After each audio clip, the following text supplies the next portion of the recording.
Salut mes petits potirons. Allez, la suite. Donc on a descendu encore plein de compost. C'est notre but les amis. Parce que quand on a un sol qui est pauvre comme ça, notamment sur une terre très argileuse, donc ici on va faire un trou. On va mettre les plus grosses branches au fond. Et on va aller du plus petit au plus, du plus gros au plus fin. Une finition en compost, terreau. Et on va planter ensuite, par la suite, à l'intérieur même. Parti.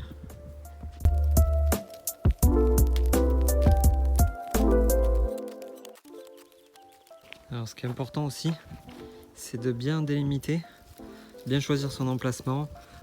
L'été il fait très chaud, donc plein sud c'est pas forcément une bonne idée.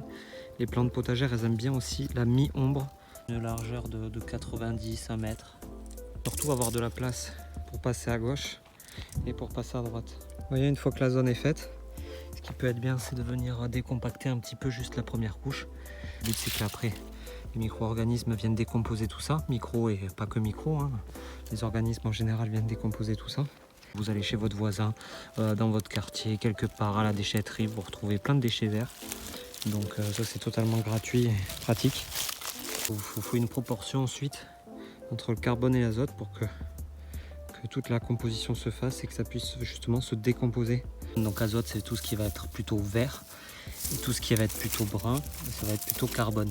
Voilà, et après on finit avec une petite couche de carton pour laisser composter tout ça. Et puis cet automne, hiver, printemps prochain, on va pouvoir planter directement dessus.